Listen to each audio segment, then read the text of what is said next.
Bachelor बिजली चोरी, electric stove, mutton पाया, जवार रोटी। चंपापेट नाम के एक गांव में एक कंजूस रहता था। उसका नाम था नंदू। वो एक कंपनी में अकाउंटेंट का काम करता था। वो एक घर के ऊपर वाले पोर्शन में किराए पर रहता था। वो इतना कंजूस था कि दफ्तर जाने के लिए और बाहर घूमने के लिए उसके पास केवल एक ही पैंट शर्ट थे और घर पर वो अखबार लपेट कर घूमता रहता था। इतना ही नहीं, गैस के चूल्हे के लिए पैसे खर्च ना हो ये सोचकर वो सड़क के किनारे पड़े तिनके और लकड़ी के टुकड़े चुनकर लाता और उसी लकड़ी के चूल्हे में खाना पकाता था। उस चूल्हे से निकले धुआं सारा घर भर जाता था और खिड़की से धुआं ही धुआं निकलता था। ये देखकर घर के मालिक को बहुत गुस्सा आता था। महीने के आखिर में रोते रोते किराया देता था। ये लीजिए इस महीने का किराया। मैं बीच में 4 दिन गाँव गया था, क्या आप उन 4 दिनों के पैसे कम कर देंगे किराए के? तब घर का मालिक, लानत है, अरे कैसे आदमी हो तुम? ये कोई सराय नहीं है जहाँ केवल उन दिनों के पैसे लेते हैं जिस दिन तुम ठहरते हो, और तुम्हें शर्म नहीं आती कि रात को अखबार लपेट कर सो जाते हो? अरे कैसे आदमी हो तुम? गैस के चूल्हे के बजाय लकड़ी के चूल्हे जलाकर खाना बनाते हो। तुम्हारे घर से निकलने वाले धुएं से हर रोज हम परेशान हैं। ध्यान से सुनो, दोबारा तुमने लकड़ी का चूल्हा जलाया तो घर खाली करा दूंगा, खबरदार। कहकर उसे धमकी दी। उसके दफ्तर में मैनेजर, क्यों भाई नंदू, तुम एतवार को भी काम करना चाहते हो? उसके लिए तुम्हें और पैसे चाहिए? तुम्हें शर्म नहीं आती है सब कहते हुए? अरे कम से कम एक दिन तो आराम कर लो, तुम्हारी कंजूसी कब छूटेगी?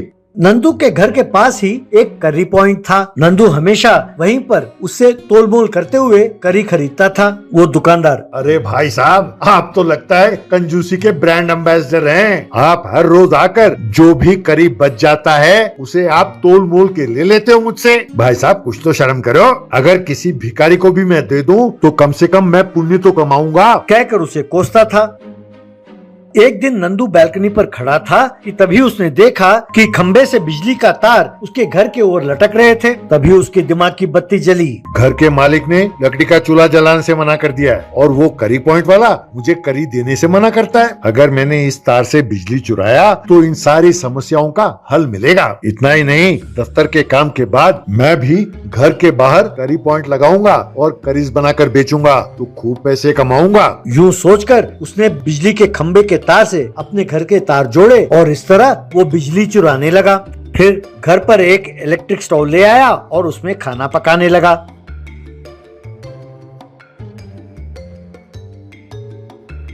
इस तरह वो मटन पाया, जवार रोटी जैसे अन्य व्यंजन बनाने लगा और फिर उन्हें घर के बाहर लाकर एक फट्टे पर रखकर बेचने लगा। वहाँ उसने एक बोर्ड लटकाया, नंदू होममेड करीज, एनी करी, वेज और नॉन वेज, ओनली 20 रुपीज, ऐसा लिखा था। दाम कम होने के कारण ज्यादातर लोग आकर उससे करीज खरीदने लगे। ये देखकर सामने वाले करी पॉइंट के दुकान के मालिक को बहुत गुस्सा आया, लेकिन बेचारा लाचार था, कुछ कर नहीं पाया।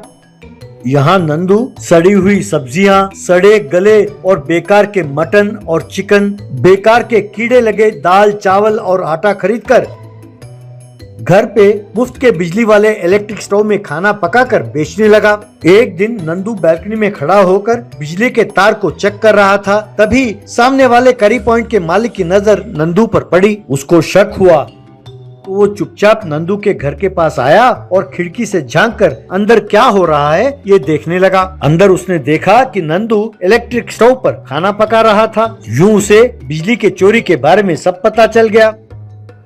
एक दिन बिजली के दफ्तर के अफसर पुलिस को लेकर नंदू के मालिक के घर के पास आए। वहीं खड़ा नंदू इन सब को देखकर जरा डर गया। बिजली के दफ्तर के अफसर ने बिजली के मीटर से बिल निकाला और मालिक से, भाई साहब आपका मीटर तो हमेशा की तरह एक ही रीडिंग दिखा रहा है, लेकिन ऊपर वाले पोर्शन का रीडिंग 0 दिखा रहा है। कम से कम मिनिमम रीडिंग तो होना चाहिए ना। तब नंदू, आपको इससे मतलब? मैं बिजली इस्तेमाल नहीं करता, वैसे आपकी समस्या क्या है? कहकर बात को टालने लगा। तब ऐसे ने नंदू को जोर से थप्पड़ मारा और, अच्छा तो हमें इससे क्या मतलब पूछते हो? चोर कहीं के, एक तो बिजली के खंबे से बिजली चुराते हो, ऊपर से हमें धमकाते हो। उस करी पॉइंट के मालिक ने हमें तुम्हारे बारे में सब कुछ बताया। कहकर पुलिस ने उसे पकड़ा और खूब मारा।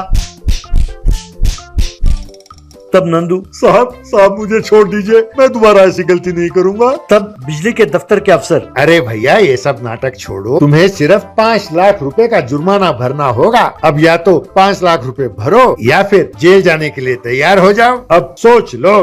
तब घर का मालिक, क्यों कंजूस, अब दिमाग ठिकाने आया है? तुम्हारे कंजूसी के कारण 1 साल की तनख्वाह तुम्हारी गई है।